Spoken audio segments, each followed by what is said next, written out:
Hari ini mari bersama kembali membaca dan merenungkan firman Tuhan dalam 1 Tesalonika pasal 5 ayat 1 sampai dengan ayat yang 5. Kemarin kita membaca merenungkan tentang rapture, pengangkatan. Maka di pasal 5 ayat pertama sampai 5 1 Tesalonika ini kita membaca tentang peristiwa sesuatu, bahwa peristiwa itu akan terjadi tiba-tiba, tidak disangka-sangka. Kedatangan Tuhan, waktunya tidak ada yang tahu.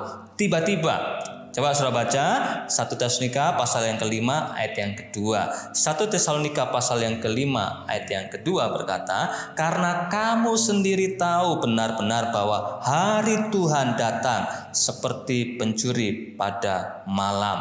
Saudaraku dikasih Tuhan, kedatangan Tuhan itu tidak disangka-sangka, tiba-tiba.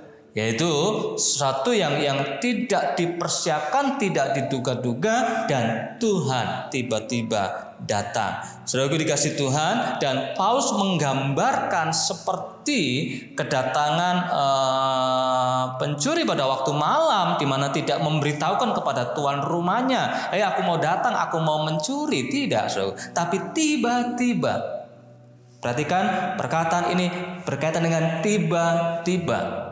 Jadi Tuhan datang bukan sebagai pencuri, tidak, tapi kedatangan Tuhan itu tiba-tiba yang tidak diduga-duga. Itulah sebabnya sebagaimana Paulus ajarkan ini, sebagaimana Yesus ajarkan di dalam Matius pasal yang ke-24. Matius pasal yang ke-24 ayat 42, Yesus katakan, karena itu berjaga-jagalah, sebab kamu tidak tahu pada hari mana Tuhanmu datang. Nah, kemudian ayat yang ke-44 ditegaskan lagi, sebab itu hendaklah kamu juga siap sedia, karena Anak Manusia datang pada saat yang tidak kamu duga. Kedatangannya adalah waktu yang tidak ada yang memprediksinya. Oleh karena itu saudaraku, jangan percaya kalau ada orang berkata tanggal sekian, bulan sekian Tuhan datang. Jangan percaya kalau bulan depan, tanggal sekian, bulan sekian Tuhan datang. Tidak, saudara. Karena tidak ada yang tahu waktu tepatnya kedatangan Tuhan.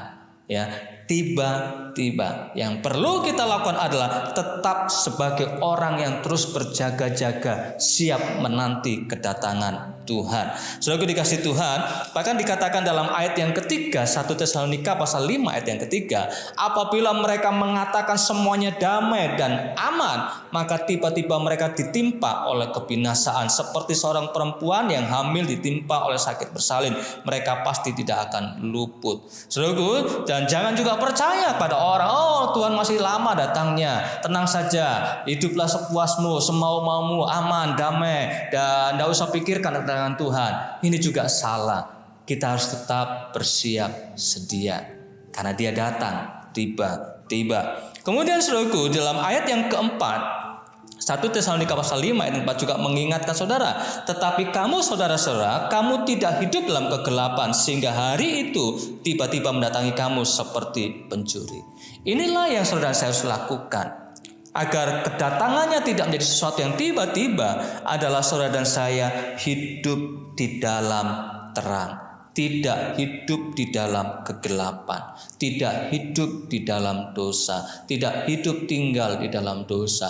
Karena saudara dan saya sudah dibebaskan, diberikan kemerdekaan menjadi orang yang menang atas dosa. Maka saudara dan saya hiduplah di dalam Tuhan.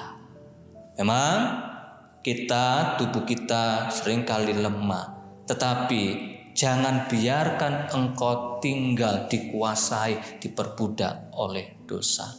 Hidup dalam terang, tidak dalam kegelapan, artinya saudara dan saya punya kerinduan sekarang. Fokus kita adalah bagaimana menyenangkan Tuhan.